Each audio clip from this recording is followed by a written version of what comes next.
नमस्कार, सुस्वागतम, सत श्री अकाल। स्वागत है आपका आज के एक बिल्कुल नए सेशन में। और मैं आज बताने जा रहा हूँ एक बिल्कुल नए टॉपिक के बारे में जिसे हम बोलते हैं bibliography. Examination point of view से इसका बहुत ज़्यादा इंपॉर्टेंस रहता है।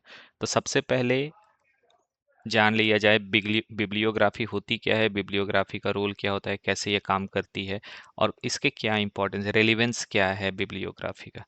तो समय को बर्बाद न करते हुए आगे बढ़ते हुए मैं बताना चाहूँगा यहाँ पर बिब्लियोग्राफी। तो किसी तरह का कोई डाउट होगा तो उसको क्लियरली पूछना भी है। तो सबसे पहले बिब्लियोग्राफी है क्या? बिब्लियोग्राफी हम लोग बोलते हैं ग्रंथ सूची को। ग्रंथ सूची यानी किसी भी किताब या आर्टिकल को लिखने में जिन स्रोतों का इस्तेमाल किया जाता है उन स्रोतों को हमें अंत में यानी कि उस आर्टिकल या फिर किताब के अंत में हमें उसे क्या करना रहता है, इंगित करना रहता है। इंगित कहने का मतलब उसे दिखाना रहता है। और जब हम उसे दिखाते हैं तो इसी चीज को हम लोग क्या बोलते हैं, बिब्लियोग्राफी। बिब्लियोग्राफी के बारे में बोला जाता है कि ये एक विस्तृत शास्त्रीय एवं वैज्ञानिक विवेचन है। ये विस्तृत है, विस्तृत कहने का मतलब है डिटेल इंफॉर्मेशन प्रोवाइड करता है। शास्त्रीय, शास्त्रीय कहने का मतलब है पूरा का पूरा स्ट्रक्चर्ड मैनर में, ट्रेडिशनल फॉर्म जो बोला जाता है एकदम स्ट्रक्चर्ड मैनर में। और साथ ही साथ वैज्ञानिक विवेचन है। वैज्ञानिक विवेचन कहने का मतलब है साइंटिफिकली ये चीजों को बताता है। तो बिब्लियोग्राफी क्या है? ये नोशन है, गुड नोट्स है, हाइब्रिड स्टाइल है, डिजिटल टैबलेट जर्नल इन्फोग्राफिक के फॉर्म में इसे दिखाता है। अब यहाँ से रिलेटेड एक और पॉइंट आता है कि आखिर बिब्लियोग्राफी होती क्या है। मतलब नॉर्मली तो मैंने बोल दिया या फिर किसी ने भी कहा कि चलिए बिब्लियोग्राफी के बारे में जान लीजिए, लेकिन सवाल ये उठता है कि बिब्लियोग्राफी आखिर है क्या। ग्रंथ सूची है, ठीक है, बोल दिया गया।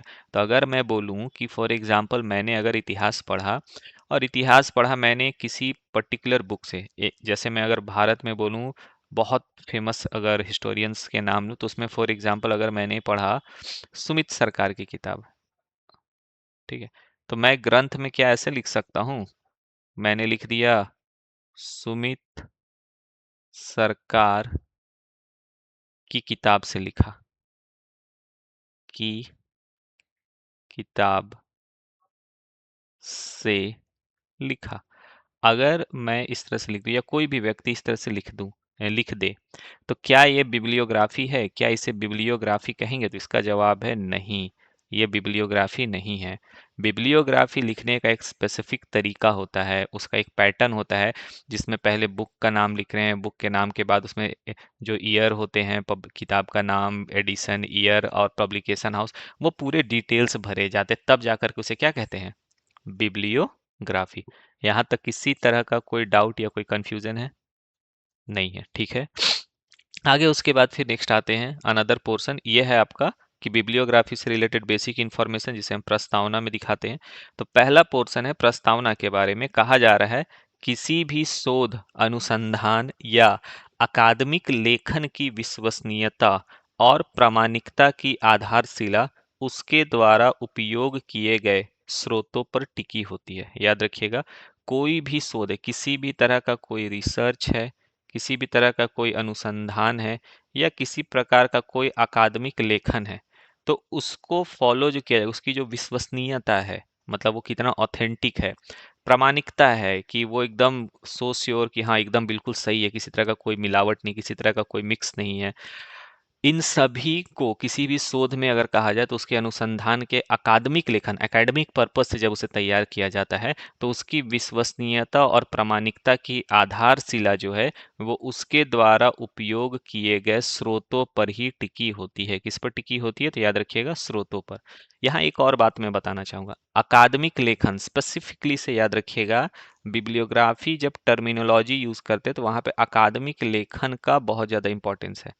आप अगर मान लीजिए, एक एग्जांपल दे रहा हूं, अगर कोई लाइक किताब लिख रहा है और वो किताब उसने लिखी लाइक कॉम्पिटिटिव एग्जामिनेशन के point of view, for example like किसी ने लिखा यूपीएससी का एग्जाम होने वाला है, यूपीएससी के एग्जाम को देखते हुए उसने अपना एक नोट्स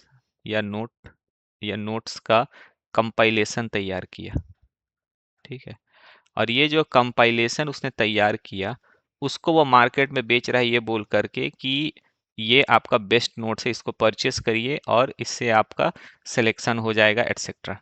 तो क्या इसमें बिब्लियोग्राफी की जरूरत है? इसका जवाब है नो, बिब्लियोग्राफी की जरूरत नहीं है। क्यों नहीं है? क्योंकि यहाँ पर बिब्लियोग्राफी का सेक्शन नहीं लगेगा, बिकॉज ये आपका एकेडमिक लेखन लेखन के पॉइंट ऑफ व्यू से नहीं है। इसने लिखा कॉम्पिटिटिव पॉइंट ऑफ व्यू से, तो वहां पर एकेडमिक लेखन का जो पूरा स्ट्रक्चर है वो कोई जरूरी नहीं हो जाता। लेकिन अगर मान लीजिए कोई अनदर पर्सन है जिसने कोई किताब लिखी हिस्ट्री पर, ज्योग्राफी पर, पॉलिटिकल साइंस पर या फिर इकोनॉमिक्स पर, और उसमें उसने क्या किया कि उसने पूरे डिटेल्ड मैनर में हर एक चीज को बताया डिटेल में। और ये जो चीजें वो बता रहा है लिखने वाला जो है, वो उस चीज को बता रहा है जिसका आगे आने वाले समय में एज अ सोर्स यूज किया जाएगा। तो यहाँ पर उसको बारीकियां बतानी होगी कि कहाँ से उसने लिखा, किस जगह से, कौन से बुक को उसने प्रेफर किया, कौन से बुक के कौन से पेज नंबर पे ये चीजें मेंशन है, कौन सा जर्नल है जहां से उसने इस चीज को अडॉप्ट किया, वहां पे कौन से लाइन में मेंशन है। इन चीजों को उसे मेंशन करना होगा, तब जा करके उसका वो पूरा का पूरा जो बुक है या जर्नल है उसको ऑथेंटिक फॉर्म में एक्सेप्ट किया जाएगा। तो इसी चीज को यहाँ पे जब काउंट करेंगे तो ये जब यूज होगा तो इसे किस पॉइंट में बोलेंगे? इसे बोलेंगे अकादमिक लेखन। अकादमिक लेखन यानी कि एकेडमिक के पॉइंट ऑफ व्यू से, एकेडमिक के पॉइंट ऑफ व्यू से वहां पे क्या होगा? यूज होगा। अब यहाँ पर नेक्स्ट पॉइंट आ रहा है कि एकेडमिक के पॉइंट ऑफ व्यू से यूज होगा। उसके बाद फिर बोला जा रहा है कि इसकी जो प्रामाणिकता है, आधारशिला है, उसके द्वारा उपयोग किए गए स्रोतों पर टिकी होती है। ग्रंथ सूची होती है, ग्रंथ सूची जो होती है उसका शोध प्रबंध होता है। मतलब ग्रंथ सूची जो भी होती है उसमें शोध होते हैं, और शोध में किसी भी विचार प्रधान पुस्तक के अंत में जोड़ी जाने वाली वह व्यवस्थित और वर्णानुक्रमिक सूची है। यहाँ पे अच्छे से याद रखिएगा, बिब्लियोग्राफी स्टैंडर्ड टर्म में अगर बोला जाए तो क्या है? बिब्लियोग्राफी जो है रिसर्च के दौरान, क्योंकि आप जो किताब लिख रहे हो वो किससे बिलोंग करती है? रिसर्च पे बेस्ड है।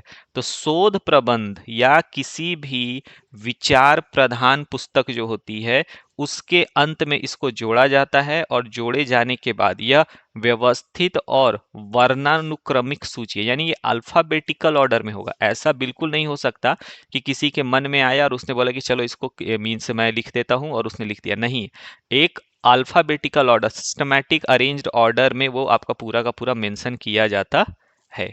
साथ ही साथ बोला जा रहा है कि इसमें शोध कार्य के दौरान परामर्श किए जाते हैं, उद्धृत किए जाते हैं या संदर्भित किए जाते हैं। और जितने भी ग्रंथ हैं, शोध पत्र हैं, पत्रिकाएं हैं, वेबसाइट है, इन सभी प्रलेखों का विवरण दिया जाता है। अगर मैं कहूं कि फॉर एग्जाम्पल इंडियन एक्सप्रेस की न्यूज में अगर ये छपे, इंडियन एक्सप्रेस की न्यूज में ये छपे कि इथेनॉल ऑयल जो है, ethanol oil is the only replacement, is the only option for, और alternative is the only alternative for petrol. अभी पूरे देश में विवाद चल रहा है पेट्रोल और इथेनॉल को लेकर के। ऐसे करके इंडियन एक्सप्रेस में ये छपे, और मैं इस पर कोई आर्टिकल लिखूं जिसमें मैं बताऊं, और मैं उस आर्टिकल का नाम लिख दूं मजबूरी, और मजबूरी आर्टिकल मैं लिखूं और उसमें मैं बताऊं कि इथेनॉल हमें यूज करने के अलावा कोई ऑप्शन नहीं है, गाड़ियां खराब हो रही हैं, उसको आगे चल करके उसी के अनुसार इंजन को तैयार करना होगा क्योंकि पेट्रोल खत्म होने वाला है। ये मैंने मेंशन किया उसमें, और उसको मैंने लिखा, और ये आर्टिकल जो है ये मैंने जर्नल में पब्लिश कराने के लिए भेजा। तो मैं लिख रहा हूं तो इसमें तो सबसे पहले विवाद होगा कि लोग कहेंगे कि आप कैसे कह सकते हैं कि पेट्रोल जो है, पेट्रोल का अल्टरनेटिव जो वो इथेनॉल है, हाइड्रोजन जो है, हाइड्रोजन क्यों नहीं हो सकता, जेट्रोफा ऑयल क्यों नहीं, जेट्रोफा जो है, जेट्रोफा का प्लांट का ऑयल क्यों नहीं यूज हो सकता, एटसेट्रा।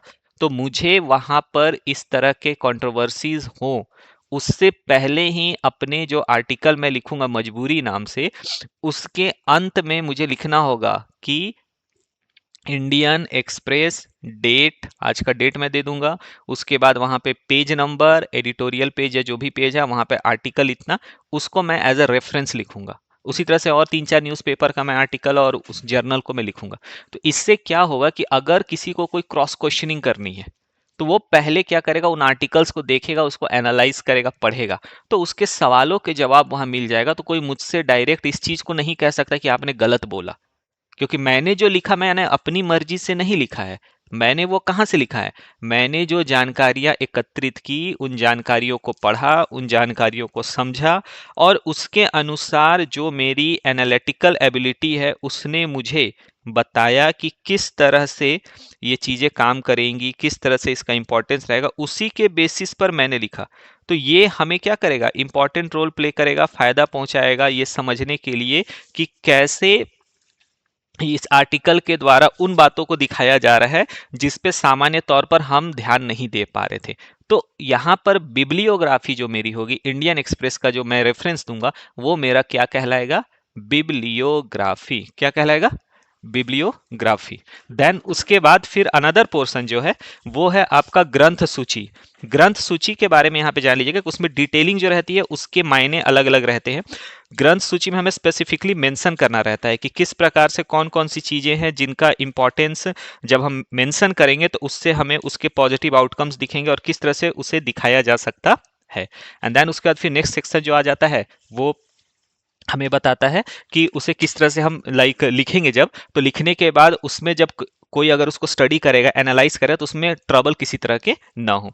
तो यहीं पर आ जाता है आपका ग्रंथ सूची का रोल। ग्रंथ सूची में यहाँ पे याद रखिएगा कि कोई भी शोध कार्य जब किया जाता है तो उसमें जो भी ग्रंथ सूची होती है उससे हमें यह भी क्लियर करना पड़ता है या उस चीज को समझना पड़ता है कि ये जो ग्रंथ सूची है उसे हम किसी से चोरी ना करें, जिसे हम साहित्य की भाषा में पैलागिरिज्म कहते हैं। पैलागिरिज्म क्या होता है उसके बारे में जान लीजिए कि पैलागिरिज्म जो है यह अन्य विद्वानों के मौलिक विचारों को उचित श्रेय देकर शोधकर्ता को बौद्धिक चोरी के आरोपों से बचाता है। जैसे अगर मैंने कोई आर्टिकल लिखा और उस आर्टिकल में मैंने कुछ लिखा इंडियन एक्सप्रेस का, जैसे मैंने एग्जांपल दिया, तो उस एग्जाम्पल के थ्रू जब मैं किसी चीज को मेंशन कर रहा हूं तो वहां पर यह भी समझना जरूरी हो जाता है कि कैसे वहां पर जो एग्जाम्पल्स होते हैं उस एग्जाम्पल में मैं उन चीजों को मेंशन कर रहा हूं, उन चीजों को कैसे दिखा रहा हूं, ये समझना बहुत ज्यादा जरूरी हो जाता है। यहाँ पे पॉइंट आता है साहित्यिक चोरी से बचाव के बारे में कि विद्वानों के मौलिक विचार जो होते हैं उसको उचित श्रेय देना जरूरी है। अगर मैं किसी हिस्टोरियन के या फिर किसी भी सब्जेक्ट के जो स्पेशलाइज्ड पर्सन है उस पर्सन के आर्टिकल को पढ़ूं और उसको मैं लिखूं या उसके आर्टिकल्स के इंफॉर्मेशन को पुट करूं, तो मुझे उस व्यक्ति के नाम का क्रेडिट उसे देना होगा। ठीक है, उससे मेरे आर्टिकल में मुझे कोई पैसा नहीं मिल रहा है, उस व्यक्ति को भी नहीं मिल रहा है, लेकिन मुझे उसको क्रेडिट तो देना पड़ेगा। अगर मैं उसको क्रेडिट नहीं दूंगा तो जाहिर सी बात है कि उसके द्वारा इकट्ठा की गई जानकारी और उसके रिसर्च वर्क को मैं क्या कर रहा हूं, गलत उद्देश्य से उपयोग कर रहा हूं, और वो उपयोग मेरे निजी स्वार्थ के लिए है। तो ऐसे सरकमस्टांसेस में ये कहा जा सकता है कि नहीं कि मैंने किसी व्यक्ति की काबिलियत का इस्तेमाल किया अपनी जरूरत, अपनी इच्छाओं की पूर्ति के लिए, यस और नो। तो इन्हीं कारणों की वजह से साहित्य की भाषा में, हायर एजुकेशन में जब हम लोग बात करते हैं तो वहां पे पैलागिरिज्म का जो सेक्शन रहता है उसका इंपॉर्टेंस रहता है। Coming to the next one, यहाँ पे अनदर पोर्शन बताया जा रहा है साहित्यिक चोरी से बचाव। साहित्यिक चोरी से बचाव कैसे किया जाता है, तो यहाँ पे साहित्यिक चोरी से बचाव का एक ही तरीका है कि आपको क्रेडिट देना है। क्रेडिट सिंपल सा अगर मैं बोलूं, फॉर एग्जाम्पल मैंने कुछ आर्टिकल लिखा, मेरे आर्टिकल को पढ़ करके आपने कोई एक अनदर आर्टिकल लिखा और मेरे ही आर्टिकल को आपने कुछ हद तक उसमें से कुछ लाइंस जो है उन लाइंस को पढ़ा, एनालाइज किया, उसके बाद लिखा, तो भाई मुझे कम से कम अपना आर्टिकल पब्लिश करोगे या जर्नल पब्लिश करोगे या किताब पब्लिश करोगे तो इतना तो मेरा नाम मेंशन करोगे ना कि मैंने इस किताब का भी अध्ययन किया। आप अगर नहीं कर रहे हो तो इसका मतलब कि आप मेरे साथ क्या कर रहे हो, नाइंसाफी कर रहे हो। किस रूप में आप नाइंसाफी कर रहे हो, मेरे द्वारा किए गए काम को अपना बता करके मेंशन कर रहे हो और उसमें मेरी मेहनत जो है वो पूरे तरीके से क्या हो जा रही है, छिप जा रही है। ये मेरे लिए नुकसानदेह होगा कि फायदेमंद होगा, मेरे अस्तित्व के लिए तो ये नुकसानदेह है। इन्हीं कारणों की वजह से साहित्यिक चोरी को जब रोकना है तो उसके लिए बोला जाता है कि किसी भी विद्वान के मौलिक विचारों को उचित श्रेय देना जरूरी हो जाता है शोधकर्ता को बौद्धिक चोरी के आरोपों से बचाने के लिए। आगे फिर बोला जा रहा है स्रोतों का सत्यापन। इसमें बोला जा रहा है पाठक हो गया, परीक्षक हो गया, ये सभी शोध में दिए गए तथ्यों और दावों की सत्यता की जांच ग्रंथ सूची में दिए विवरणों से कर सकते हैं। कैसे कर सकते हैं? अलग अलग ग्रंथ सूची आता है, उसमें जो विवरण होते हैं उससे कर सकते हैं। भविष्य के शोधकर्ताओं के लिए मार्गदर्शिका यह उसी प्रकार आगे काम करती है जिस प्रकार से शोधकर्ताओं के लिए एक रेडीमेड संदर्भिका। अब यहाँ पे पॉइंट समझिए, जो भी बिब्लियोग्राफी यूज की जाती है, पहला सबसे जरूरी हिस्सा यहाँ पे एक तो हो गया साहित्यिक चोरी को ध्यान में रखने की वो ना हो। दूसरा, जो भी स्रोत है उसको सत्यापित भी करना जरूरी है। ऐसा ना हो कि कहीं से कोई कुछ उठाया और उसको लिख दिया और मालूम चला कि जो लिखा है और लिखने वाले को भी पता नहीं कि उसने कहाँ से लिखा है और बस नाम दे दिया, तो ऐसा नहीं। उसको प्रॉपर चेक भी करना रहता है कि भाई उसने जो लिखा है वो पूरा रिसर्च खुद किया या बिब्लियोग्राफी यूज की है। ऐसा नहीं हो सकता कि अगर कोई व्यक्ति लिख रहा है महात्मा गांधी के बारे में और महात्मा गांधी के बारे में वो लिखे और बिना उनकी किताब पढ़े ही वो लिख दे। कम से कम भाई महात्मा गांधी के बारे में उसको 50-100 किताबें पढ़नी होंगी तभी वो लिख पाएगा। अगर कोई व्यक्ति ये बोले कि नहीं नहीं मैं तो महात्मा गांधी के परिवार से मिला था और महात्मा गांधी से मैं मिला तो अब मेरा काम हो गया, तो ऐसा नहीं होता है। दूसरा उसके बाद हो जाता है भविष्य के शोधकर्ताओं के लिए मार्गदर्शिका। कहने का मतलब है यह उसी विषय पर आगे काम करने वाले नए शोधकर्ताओं के लिए एक रेडीमेड संदर्भिका का काम करता है। मतलब फायदा ये है बिब्लियोग्राफी का, आज अगर मैंने एक फॉर एग्जाम्पल किताब या आर्टिकल या जर्नल लिखा और वो जर्नल फॉर एग्जाम्पल लिखा मैंने लाइक प्रेजेंट टाइम पीरियड में, जैसे मैंने एक एग्जांपल दिया इथेनॉल के बारे में, तो एथेनॉल, एथेनॉल 20, एथेनॉल 5, इन सभी का क्या फायदा क्या नुकसान इसको। उसके बाद अगले मंथ कोई और पर्सन है जिसने लिखा और उसने मेरे आर्टिकल को पढ़कर उसको भी पुट किया। उसके नेक्स्ट मंथ किसी और ने लिखा तो उसने मेरा आर्टिकल और मेरे बाद जिसने लिखा उसको प्रेफर किया। देन इस तरह से करते हुए एक साल के अंदर में 12 लोगों ने लिखा, 12 लोगों ने 12 अलग अलग तरह की किताबें लिखी, 12 अलग अलग तरह के जर्नल पब्लिश किए और भी कंटिन्यूअस किए।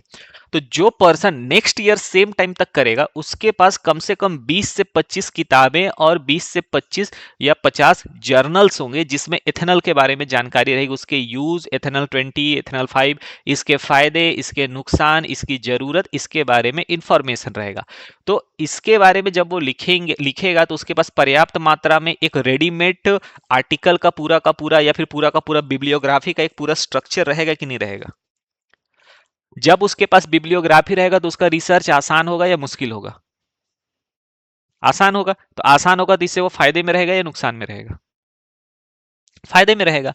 तो इससे क्या होता है कि ये एक रेडीमेड संदर्भिका का काम करता है, रेफरेंस गाइड के रूप में काम करता है, रेफरेंस गाइड के रूप में काम करता है, तो इससे उनको फायदा होता है। नेक्स्ट बोला जा रहा है अध्ययन की गहराई का प्रदर्शन। जो भी स्टडी किया जाता है तो उसको डीपली स्टडी भी करना रहता है। ये बताता है कि शोधकर्ता जो है उसने अपने विषय के साथ न्याय करने के लिए कितने व्यापक और अलग अलग साहित्यों का अध्ययन किया। मतलब जब कोई व्यक्ति उन बिब्लियोग्राफी को लिखेगा तो ये उस चीज को भी तो बताता है कि व्यक्ति ने अपने स्टडी के लिए उन चीजों को प्रॉपर वे में क्या किया है, पढ़ा है। तो पढ़ा है तो उसकी सीरियसनेस हमें दिखेगी कि नहीं दिखेगी, उसके फायदे हमें दिखेंगे कि नहीं दिखेंगे? यस और नो? तो उसी चीज को यहाँ बताया जा रहा है। नेक्स्ट उसके बाद फिर अनदर है आपका पोर्शन, ये है ग्रंथ सूची के प्रकार। अब बिब्लियोग्राफी तो मैंने बोल दिया, तो बिब्लियोग्राफी मैंने बोल दिया, क्या खत्म हो गया कि बिब्लियोग्राफी में भी डिटेलिंग होती है? तो इसका जवाब है बिब्लियोग्राफी में भी डिटेलिंग होती है। ऐसा नहीं होता कि मैंने बोल दिया बिब्लियोग्राफी और आपने लिख दिया बिब्लियोग्राफी 10 किताबों के नाम लिख दिए और हो गया, नहीं।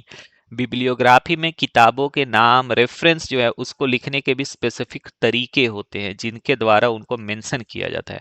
और इसके बारे में बताया जा रहा है कि जब भी कोई रिसर्च होती है तो उस रिसर्च का नेचर, उसकी जरूरतों के अनुसार ग्रंथ सूची के कई रूप होते हैं।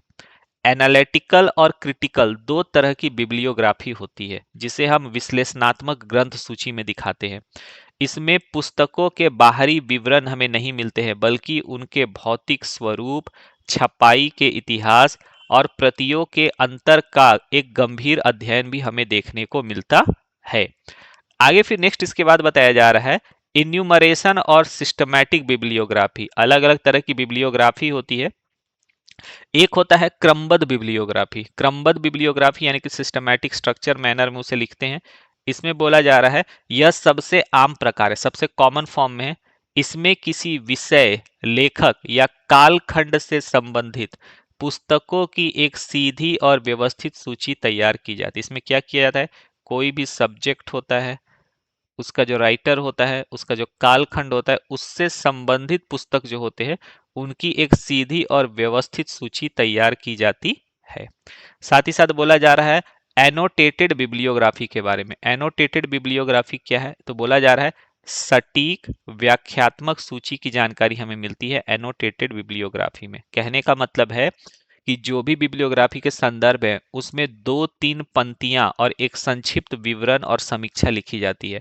इससे ये पता चलता है कि पुस्तक शोध के लिए किस प्रकार उपयोगी रहेगी।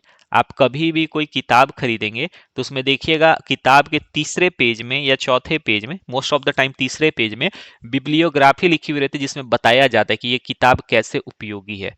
तो वो जो हिस्सा रहता है वो उसमें लिखा हुआ भी रहता है बिब्लियोग्राफी, तो वो आपका रहता है एनोटेटेड बिब्लियोग्राफी, यानी कि व्याख्यात्मक ग्रंथ सूची। ठीक है।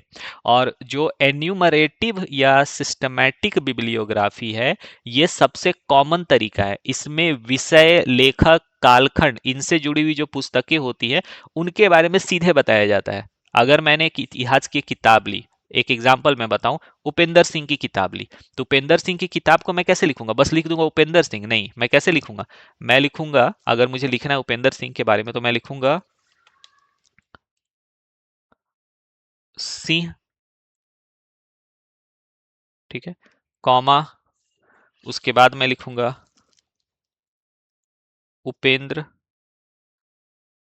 ठीक है, उपेंद्र सिंह की किताब क्या है, प्राचीन और मध्यकालीन भारत का इतिहास, तो यहाँ पे मैं लिखूंगा प्राचीन एवं मध्यकालीन या पूर्व मध्यकालीन, प्राचीन मध्यकालीन पूर्व मध्यकालीन भारत का, भारत का सामाजिक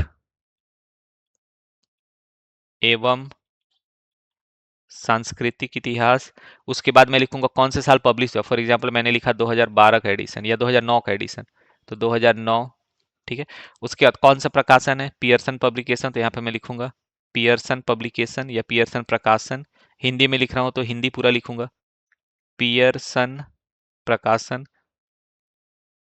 ठीक है। और ऐसे करके मैं ये डिटेल लिखूंगा, मतलब कि उसमें नाम, किताब का नाम, ईयर, पब्लिकेशन, इतनी चीजें तो कम से कम होनी ही चाहिए। और भी कुछ कुछ चीजें होती है जिसमें हम लोग मतलब कि पुट करते हैं, और इस तरह से जब इसे तैयार करेंगे तो हमारा जो आंसर है वो क्या रहेगा, आंसर मतलब बिब्लियोग्राफी जो वो क्या मानी जाएगी, अच्छी मानी जाएगी, बेहतर मानी जाएगी। नेक्स्ट इसके बाद फिर अनदर आ जाता है बिब्लियोग्राफी वाले हिस्से में ही, कि एनोटेशन बिब्लियोग्राफी हो गया जो पैरा के फॉर्म में होता है। नेक्स्ट आ जाता है करंट बिब्लियोग्राफी। करंट बिब्लियोग्राफी क्या है, तो कोई भी सामयिक ग्रंथ सूची जो होती है, जिसमें वर्तमान समय में प्रकाशित हो रहे साहित्यों को दर्ज किया जाता है, जो भी वर्तमान समय में जर्नल पब्लिश हो रहे उनको किया जाता है, तो उसको बोलते हैं सामयिक ग्रंथ सूची, यानी करंट बिब्लियोग्राफी। जैसे अभी अगर मैं बोलूं इथेनॉल पे अगर आर्टिकल कोई लिख रहा है, तो अभी करंट टाइम पीरियड में वो बहुत बड़ा मुद्दा बना हुआ है, तो उससे रिलेटेड बिब्लियोग्राफी को क्या बोलेंगे, उससे रिलेटेड बिब्लियोग्राफी को बोलेंगे करंट बिब्लियोग्राफी। क्या कहेंगे, करंट बिब्लियोग्राफी। अब नेक्स्ट उसके बाद आ जाता है जो भी ग्रंथ सूची है, ग्रंथ सूची निर्माण के अलग अलग चरण होते हैं, जिन्हें हम फ्लो चार्ट भी कहते हैं। I repeat again, flow chart. मैंने नॉर्मली बताया भी है, समझाया भी है सभी को फ्लो चार्ट क्या होता है। फ्लो चार्ट जिसके थ्रू हम किसी चीज को एक सिक्वेंशियल ऑर्डर में मेंशन कर पाते हैं। तो बोला जा रहा है कि एक आदर्श ग्रंथ सूची के निर्माण के लिए एक निश्चित वैज्ञानिक प्रक्रिया का पालन किया जाता है। इसमें पहला हो जाता है स्रोतों की पहचान, जैसे होता है प्रासंगिक पुस्तकों और शोध पत्रों को चिन्हित करना। दूसरा हो जाता है विवरण दर्ज करना, विवरण दर्ज करना जैसे कि लेखक, उसके बाद प्रकाशक, उसके बाद वर्ष, फिर स्थान, और उसके बाद बाकी के जो इंफॉर्मेशन होते हैं। नेक्स्ट उसके बाद आ जाता है अल्फाबेटिकल सॉर्टिंग। एक हो गया आइडेंटिफिकेशन, फिर हो गया डेटा कलेक्शन। तीसरा जो बिब्लियोग्राफी का चरण होता है उसको बोलते हैं वर्णानुक्रम व्यवस्था, इंग्लिश में बोलते हैं अल्फाबेटिकल ऑर्डर। इसमें क्या बोलते हैं, लेखकों का उपनाम लिखा जाता है और उसी के आधार पर ए से जेड का क्रम बनाया जाता है। जैसे जो ए से जिसका नाम उसको पहले लिख दिए, उसके बाद फिर बी से जिसका उसको बाद में लिख दिए, सी से जिसका है उसको बाद में लिख दिए, डी से जिसका उसको उसके बाद लिख दिए, और इस तरह से एक पूरे का पूरा चरण तैयार कर दिया जाता है। तो इस तरह से जो बनता है उसको बोलते हैं अल्फाबेटिकल सॉर्टिंग। तो कई बार बिब्लियोग्राफी में अल्फाबेटिकल सॉर्टिंग भी देखने को मिलती है कि लोगों का अल्फाबेटिकल सॉर्टिंग फॉर्म में रहता है। नेक्स्ट उसके बाद फिर आ जाता है प्रारूप का चयन, फॉर्मेटिंग स्टाइल, जिसमें बोला जा रहा है कि विषय के अनुरूप प्रारूप होते हैं, जैसे कि एपीए स्टाइल होता है, इसके बारे में अच्छे से याद रखिएगा। फॉर्मेट कैसा होता है, एक होता है अमेरिकन साइकोलॉजिकल असेसमेंट, एक तरीका होता है, दूसरा होता है एमएलए, और तीसरा हो जाता है शिकागो। ये तीन तरह के पैटर्न है जिसपे कि लिखा जाता है फॉर्मेटिंग स्टाइल, जिसमें से एपीए को लोग प्रेफर करते हैं मोस्टली। एंड देन उसके बाद आता है फाइनल कंपाइलेशन, जिसको बोला जाता है अंतिम संकलन। इसमें क्या होता है, तो इसमें शोध प्रबंध जो रहता है इसके सबसे अंतिम अध्याय के रूप में साफ टाइप करना जरूरी होता है, मतलब कि वहां पे चीजों को क्लियर लिखना जरूरी है।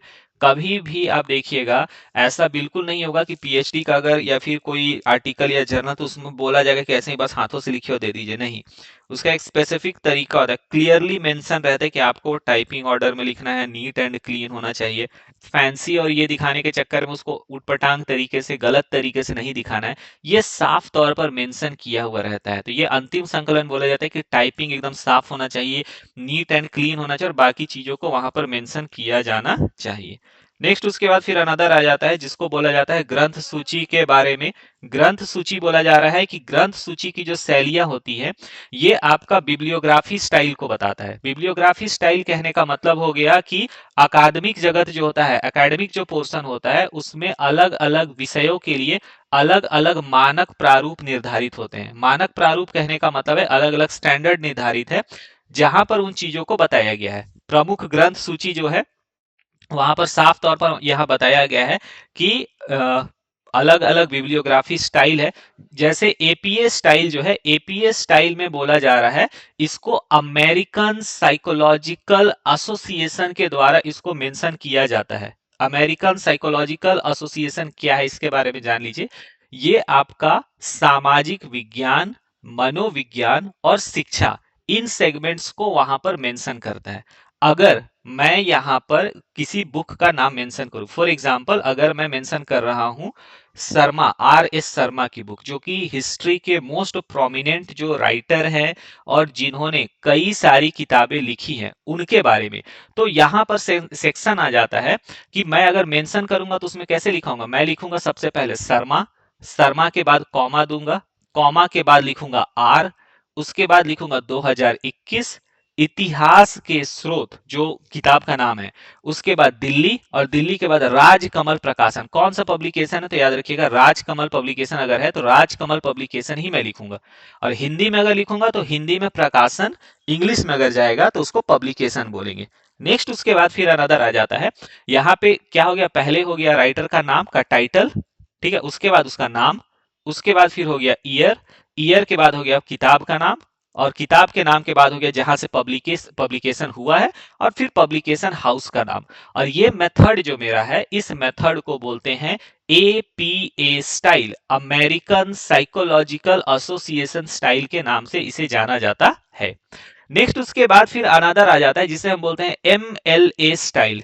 एमएलए स्टाइल क्या होता है, एमएलए स्टाइल बोलते हैं जिसे बोलते हैं मॉडर्न लैंग्वेज एसोसिएशन। क्या होता है मॉडर्न लैंग्वेज एसोसिएशन, तो मानविकी जो होती है, ह्यूमैनिटीज जैसे हो गया, साहित्य हो गया, भाषा हो गया, जब इन सेगमेंट्स में आते हैं तो यहाँ पे एमएलए को प्रेफर किया जाता है। ह्यूमैनिटीज में, सोशल साइंस में याद रखिएगा एपीए स्टाइल, अभी थोड़ी देर पहले मैंने क्लियरली बोला भी था। तो हम लोग किस में आ जाते हैं, हम लोग कौन से सेक्शन में आ जाते हैं, साइंस कॉमर्स आर्ट्स, तो आर्ट्स में तो आते हैं। तो आर्ट्स को किस में बोलते हैं, सोशल साइंस का ये हिस्सा है। तो सोशल साइंस में एपीए स्टाइल चलता है। कौन सा स्टाइल चलता है, एपीए स्टाइल। और एमएलए स्टाइल आपका चलता है ह्यूमैनिटीज में, साहित्य और भाषा में, लिटरेचर में एमएलए स्टाइल चलता है। जैसे कि हो गया शर्मा, राम, ठीक है, नाम अगर लिखेंगे, और उसके बाद फिर इतिहास के स्रोत, मतलब किताब का जो नाम है उसको लिखेंगे, फिर पब्लिकेशन, और फिर उसके बाद आ जाता है ईयर। और ये मेथड कहलाता है एएमएलए स्टाइल। क्या कहते हैं इसे, एमएलए स्टाइल, ठीक है। साहित्य में जब आएंगे तो एमएलए स्टाइल, एमएलए स्टाइल में पब्लिकेशन ईयर सबसे लास्ट में आएगा। और जब नॉर्मल में आएंगे एपीए स्टाइल में तो पब्लिकेशन ईयर ठीक नाम के बाद आता है। क्लियर? और नेक्स्ट उसके बाद आ जाता है शिकागो स्टाइल। एक आपका ये तीसरा हिस्सा जो है शिकागो मैनुअल ऑफ स्टाइल जो होता है, ये आपका शिकागो स्टाइल को बताता है। इसमें बोला जा रहा है इतिहास, कला और कुछ सामाजिक विज्ञान के जो हिस्से होते हैं ये यहाँ पे उसको मेंशन करते हैं, जैसे शर्मा राम। उसके बाद फिर हो गया इतिहास के स्रोत, उसके बाद फिर हो गया दिल्ली, राजकमल प्रकाशन 2021। और इस तरह से ये जो तीसरा हिस्सा ये हमें किसको बताता है? शिकागो स्टाइल को बताता है। And then last but not the least ये आपका होता है फुटनोट्स या एंड नोट्स। तो फुटनोट्स में जब हम मेंशन करते हैं और ग्रंथ सूची में जब हम मेंशन करते हैं, जिसको बिब्लियोग्राफी में डिफरेंस दिखाते हैं, तो बोला जा रहा है कि ग्रंथ सूची और संदर्भ दोनों को लोग कई बार एक समझ लेते हैं, तो ये अंतर है। संदर्भ हो गया फुटनोट्स या एंड नोट्स, जिसको आप रेफरेंस के रूप में यूज कर रहे हो। ग्रंथ सूची हो गया जो आपका बुक और उसमें पूरा ऑथेंटिक डेटा को आप वहां से टेक ले मतलब कि ये कर रहे हो या फिर अडॉप्ट कर रहे हो। तो शोध कार्य में दोनों की भूमिका और बनावट में क्या होता है? अंतर होता है। संदर्भ जो है, संदर्भ आपका पृष्ठ के निचले हिस्से या अध्याय में होते हैं। कोई भी चैप्टर आप पढ़ेंगे तो उसके नीचे में छोटा सा कॉलम बना होता है जिसमें कुछ कुछ चीजें लिखी हुई रहती है, तो उसको हम लोग संदर्भ बोलते हैं। और ये आपका मतलब कि उसको फुटनोट्स इंग्लिश में बोलते हैं, जो हमें किसी भी चीज को स्पेसिफिकली समझने में के लिए मदद करता है। जबकि ग्रंथ सूची जो होता है ना, ये पूरे शोध प्रबंध के अंत में संपूर्ण दस्तावेज के लिए एक साथ दिया जाता है। अब इसके बाद फिर नेक्स्ट आ जाता है क्रम में संदर्भ पाठ जो होता है। यहाँ पे जब हम काउंट करते हैं तो 1 2 3 आ जाता है। इसमें लिखा जाता है कि ग्रंथ सूची जो है ये अनिवार्य रूप से वर्णानुक्रम में होती है, यानी क्रम जो होता है वो हमेशा किस फॉर्म में रहेगा? अल्फाबेटिकल ऑर्डर में रहता है। और नेक्स्ट उसके बाद फिर आता है डिटेल के बारे में, जिसको विस्तार बोलते हैं। तो संदर्भ में पुस्तक के उस विशिष्ट पृष्ठ संख्या का उल्लेख रहता है, उसके बारे में बताया जाता है जिसके बारे में मेंशन किया रहता है। और यहाँ पर हमें डिटेलिंग भी मिलते हैं। जैसे ग्रंथ सूची का अगर हम उदाहरण ले तो ग्रंथ सूची में हमें पृष्ठ संख्या के स्थान पर पूरी की पूरी पुस्तक का प्रकाशन जो रहता है उसका विवरण हमें प्रोवाइड करना रहता है, देना रहता है।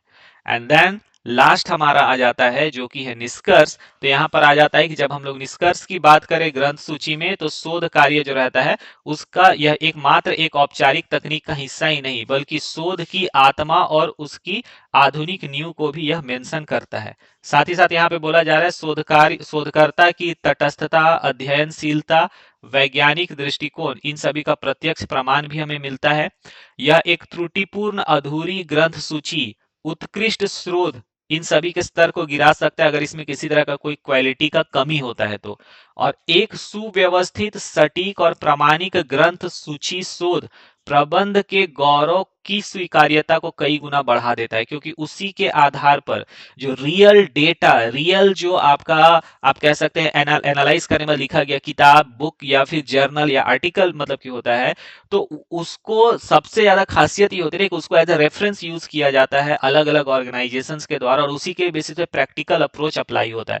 So that really plays very important role. इसी वजह से बिब्लियोग्राफी का बहुत ज्यादा इंपॉर्टेंस है। अगर बिब्लियोग्राफी में किसी तरह की कोई कमी होगी तो क्या ये चीजें अच्छे से हो पाएंगी? नहीं। तो इन चीजों को वहां पे करना इन्हीं कारणों की वजह से बहुत ज्यादा जरूरी हो जाता है, ध्यान से। और अंत में बोला जा रहा है शोधार्थी अनुसंधान जब करते हैं तो प्रारंभ से ही प्राथमिक और द्वितीयक स्रोतों की सटीक सूची बनाने के लिए उनको इस पर ध्यान देना अनिवार्य हो जाता है। तो ये जो पोर्शन है इसमें आपको मिलता है बिब्लियोग्राफी के बारे में। जो भी जानकारियां हैं, जो भी इंफॉर्मेशन है, जो जरूरी है वो मैंने बताया। अब यहाँ पर आप लोगों का वर्क है इसे प्रॉपर वे में एनालाइज करना, मतलब स्टडी करना, लेक्चर अच्छे से सुनना, चेक करना। एंड देन उसके बाद अगर किसी तरह का कोई डाउट होता है तो मुझे बताना। ठीक है? ये आपका अब कार्य है कि आपका काम है मुझे बताना। नोट आप लोग मुझे कमेंट कर सकते हैं। एंड देन उसके बाद फिर नेक्स्ट जो टॉपिक है उसमें मैं आप लोगों को बताऊंगा अनदर पोर्शन के बारे में। तो आशा करता हूँ ये आप लोगों को लेक्चर पसंद आया होगा। नेक्स्ट इसके बाद हम लोग आगे बढ़ेंगे अनदर पोर्शन में। तब तक के लिए जय हिंद, जय भारत।